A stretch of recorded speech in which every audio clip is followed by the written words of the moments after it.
Designer, writer, photographer, and director, Bobby Hundreds channeled his love of music and culture into an iconic streetwear brand, The Hundreds. This is his blueprint.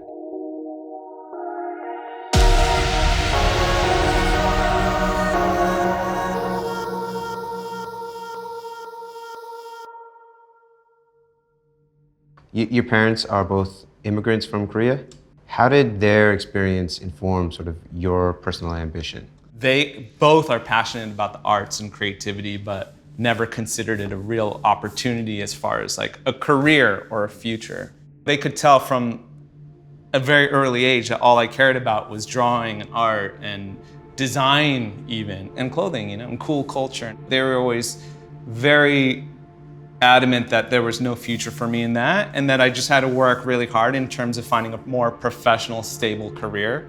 But also, yes, their work ethic, I think how they managed to carve a living and a space for themselves in America, I think is very honorable, and I've always admired and appreciated that. In high school, you start taking photos and really exploring your creative side. Why photography? One of my best friends, Zach Cordner, who's a noted professional photographer now, he was already taking a lot of photos of us skating. I thought that was interesting because I was never that good of a skater, still not. I did appreciate the community and the culture and the ecosystem around it. That to me was just as interesting as the actual activity of skate. And so I brought my camera along. I started shooting live concerts, punk shows that we were going to at the time, and then writing as well, so I just started writing a lot. At this point, are you cognizant of the streetwear movement? Streetwear in itself, right, wasn't even really called streetwear back then. There were just independent t-shirt labels, there was more skate-specific brands, there was a lot of cartoon-driven graphics, and me being an art guy, I was really heavily invested in the graffiti art and the character art. And so as that stuff started popping up more and more on like skate t-shirts and skate brands, like it just made me fall in love with skateboarding even more, because I was like, that's the kind of art that I like. My girlfriend at the time, who's now my wife, lived in Japan, and she was teaching English. So I just moved to Japan. And as that was happening, I was falling more and more in love with what Japan was doing with streetwear, especially what Nigo was doing with Ape, and I was always up in that shop. No one back home understood, like I'm going to Japan and like loading up on Stussy, and in the States at the time, it was just like, Stussy? I used to wear that when I was like in high school. Like, who wears Stussy still? I love street culture and what Japan was doing. I loved what New York was doing. I loved these artists, right? That was another thing. I still fancy myself as an artist, even though I'm not, and I never really was.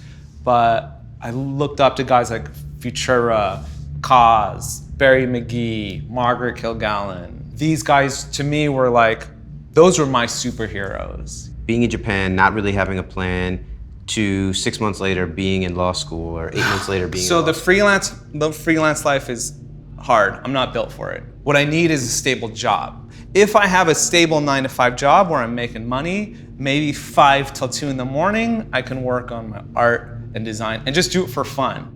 My parents told me I'll never make money off my art. My teachers told me I'll never make money off my creative work. So if I can't make money there, let me make my money elsewhere, and that'll support me having fun over here. So then I applied to law school.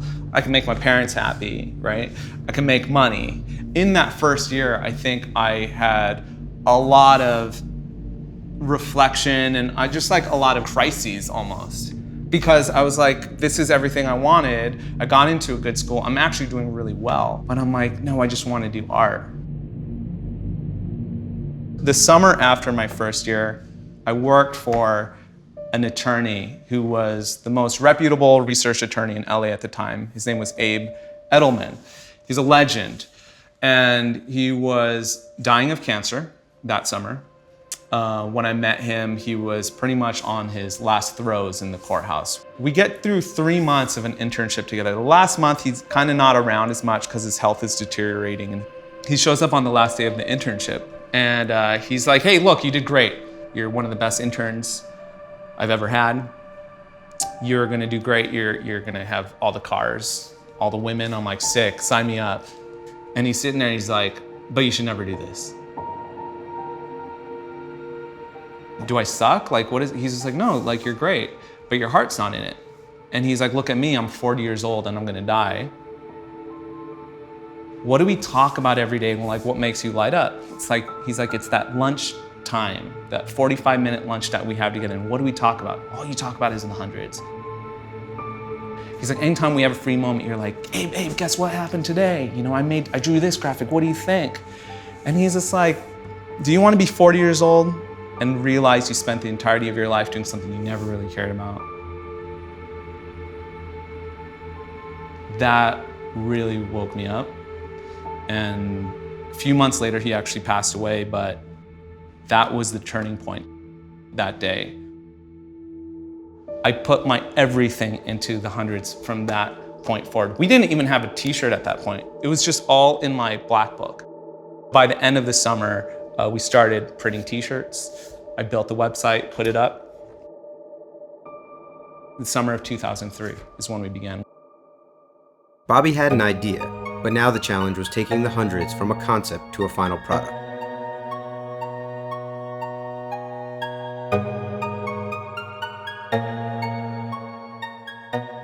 We do a lot of artist collaborations, like we've always.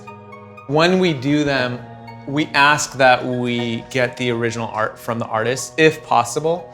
So this is just some of our gallery and of archives over the years. And this wall is an Aaron Kai mural of, I think, 40 distinct waves. He painted over 4 days here. And I love it because this white part is the actual wall. And you can see that he just drew like pencil arcs and then built off of there. And I asked that he keep the lines there to show the process of like, really when it boils down to it, like anyone can draw a pencil line. When did you come up with the name? I was working through a law journal, and in the middle of a paragraph, I saw those words together, the hundreds, and I loved the typography of it. And then it started, to me, referring to community and people, and that's like what's always been my passion. It's not about clothes. Like, I'm not a fashion guy. Like, I don't care about clothes. I care about drawing people together and like bringing cultures and communities together. So I was just like, the hundreds, like strength in numbers. Prior to that internship though, you're in law school and you meet your partner, Ben. Yeah, if I got anything out of law school, it's that I met Ben. I see this guy and he's in my class and I'm like, oh, he's got black 4s on. That's one of my favorite shoes. And I was wearing these customized Louis Vuitton Air Force 1s. And so he comes up to me after class and we're just like, you like shoes, I like shoes, we should be friends. It was that exact conversation. So at this point, you now have your partner, but it doesn't seem like you have an idea of exactly what the business is going to be. No, for Ben, it was, look, we can make money selling clothes. Like, you want to put your art on t-shirts? I'll sell t-shirts. The first thing we did was, let's start figuring out what are the top stores that we want to sell to. Fred Siegel in Santa Monica had a street department. So we walk into Fred Siegel, the guy's never heard of us. We don't even have samples. We have photocopies of hand drawings I've done of t-shirts. We don't even know what a buyer is. We're like, can we talk to the manager of the store? I'm the manager. Oh, okay, cool. Hey, I'm Bobby, this is Ben. We're from the hundreds. And he's like, never heard of you guys. And we're like, how could you have never heard of us? I thought this was Fred Siegel. I thought you were the coolest store in LA. And he's just like, yeah, we are. And I'm like, but you've never heard of the hundreds? I show him the line sheet and he's like, you get where are your samples at? Like, you have t-shirts? We're like, no, like, this is how you order it. We're like, in the back of our heads, we're like, oh shit, like, why don't we have samples? We don't know what we're doing. He's like, I'll take this, this, and this on consignment. We take the money, we print the shirts, we come back, drop them off, and start calling up our friends. We're like, hey, come down to Fred Siegel. We'll give you cash, just go in there and start buying our stuff. And so 2 weeks later, we just casually end up strolling through the shop and we're like, hey, what's up, man? He's just like, oh, guys, what's going on? We're like, how's our stuff doing? He's like, yeah, it's crazy, it's blowing out, man. I can't keep it on the shelves. He's like, can you get me more? We're like, yeah. He's like, I can't believe it. We're like, yeah, we told you. Then we go to the next shop. Hey, we're looking for the buyer. Now we know what to ask for. Hey man, Bobby and Ben, we're the hundreds, never heard of it. Oh really? Because you should call up your boy over at Fred Siegel. Within a week, we're in 5 of the best stores in LA and we're just running this ring. When we would go into these shops and pitch our brand, and they would say something like, what makes you guys different? There's 1,000 of these t-shirt brands every day that walk in here. And I'm like, there are just 1 million of those t-shirt brands. We're not a t-shirt brand. This isn't t-shirts. This is stories. This is content and culture and community. This is relationships. The t-shirt is just merch.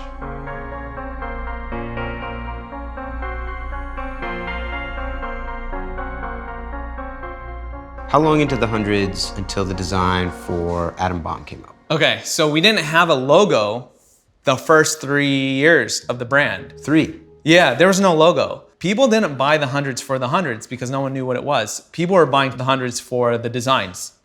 I went back to the roots of like what we were all about.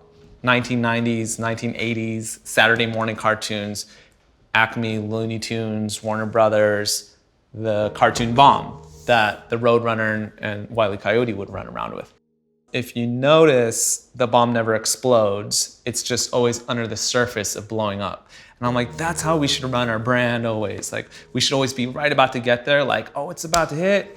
But it's like, nah, let's never actually like blow out and disappear. And then one day Ben was like, why don't you make a character version of the bomb? And from there, we started putting them on shirts. Didn't work for years. And one season we made him look like a basketball. And this is the weirdest thing with streetwear. Anytime you put a basketball on anything, it'll sell. And then everyone wanted the bomb. They were like, oh, we see that everywhere. But once it went back to reverting to an atom bomb, then we couldn't stop it to this day. This is a photo of our first office. Wow. And that's Ben working right there and all our inventory. And that eventually ended up being our store today on Rosewood in Fairfax.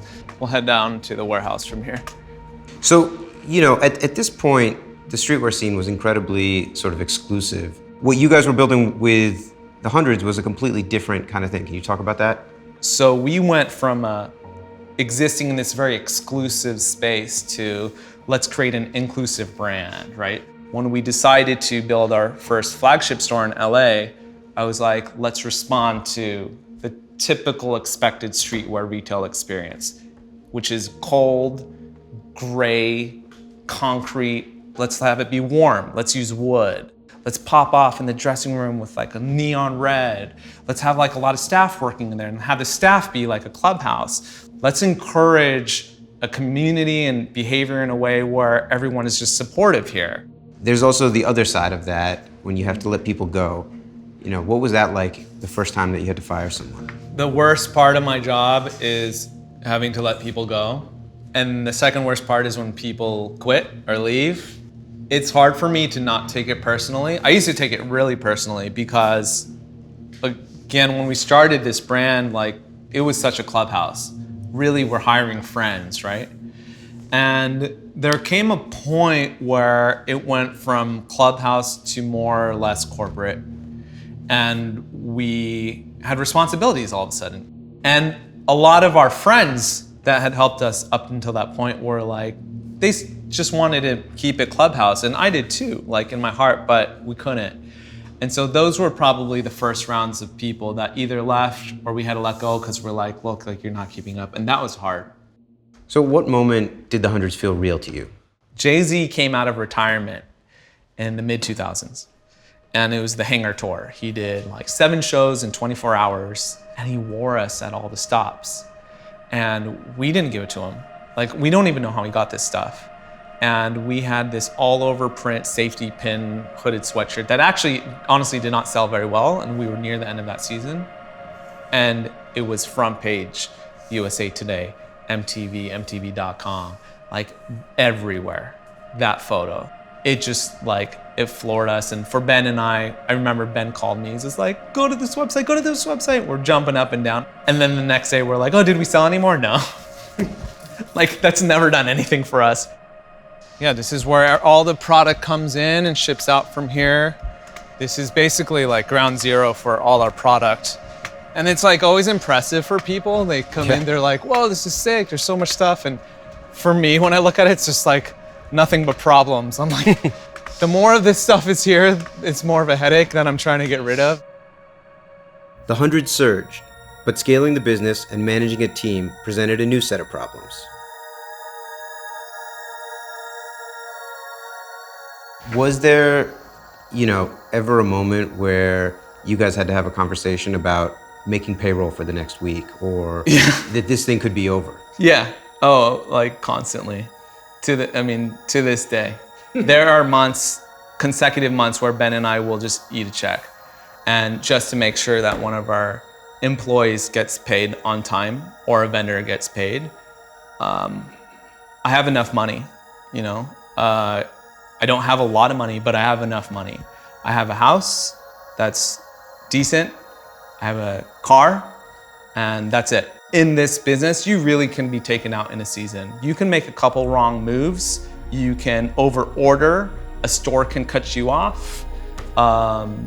You can just be considered uncool for whatever reason with the wrong alignment. We can wake up from this dream at any time. None of this was promised or guaranteed to us. Everything is just, I'm very grateful for that t-shirt sold, or that collaboration did well, amazing. It didn't do well, oh, that sucks. Just live and learn, but nothing's guaranteed. So I'm just grateful every day that we get to be here. Have you or Ben ever considered taking on investment or selling the business outright? Every year, someone else comes around and is knocking on our door. Probably most notably, Tommy Hilfiger. We were meeting with Tommy a lot over the course of a year and a half. What it comes down to at the end of it all is we are so emotionally tied to this brand. I just can't put a price tag on any of this. It's invaluable. Anything that's printable that comes from the hundreds is printed here, t-shirts and fleece. We also do printing for a bunch of other brands that we compete with in our space. And we've done that for years. It's because they know that we're artists and we care about printing and running a clean shop. And so other brands trust us to take care of their product the same way. When you started the brand, you were pretty squarely in the dem that you were targeting. 23, you're single, guy. You're now in your late 30s. You have several children, a wife, house out, in the burbs. How has your relationship with the brand and the audience changed? Yeah, it's a really good question that I had a lot of trouble with, I think, when I rounded 30 years old. I think that in my head, I was having trouble reconciling the fact that I'm not in my low 20s anymore. I don't understand this music. I don't get the Drake memes. I just don't get what's happening. And meanwhile, my customers getting younger. Although some of my customers aging up with me, a lot of them are graduating, and now there's every day another 13-year-old kid is finding out about the hundreds for the first time. Just like every day there's a new 8th grader who finds out about us. Every day there's a senior in high school or a senior in college who's graduating who's just the hundreds is whack now. You had someone who's so committed and loved it and then just almost hates it. It hurts because, that's my art and my brand, and I put so much of myself into it. But at the same time, it's I can acknowledge that people have tastes that change and transform over time, and I'm the same way. I had to kind of get over that. I think a lot of that was me not ready to accept that I'm just getting older and thinking of it in a negative sense. But I think what I was forgetting was that I have built this legacy, right? And that's something that no young brand can have, no young designer can have, is a history, a timeline, a legacy, stories. And now a lot of these younger kids that are coming into it are you're an OG, which is crazy for me to hear, because I'm no, the OGs are the Eric Bernetti of Fucked and Sean Stussy and Klotz of Fresh Jive. I'm those are the OGs. Nigo's an OG. It's just well, for our generation, you're an OG. And I'm yeah, that's pretty tight. Owning that age aspect of it of I'm actually only getting better. I'm actually just filling up my story with more chapters.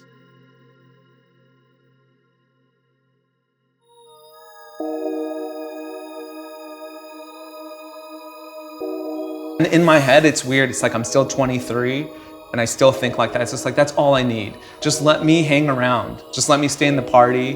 Let me draw another t-shirt. Let me make some more clothes. Let me write another blog, take a photo. Like, just let me stay here as long as I can, and as long as I can pay my rent.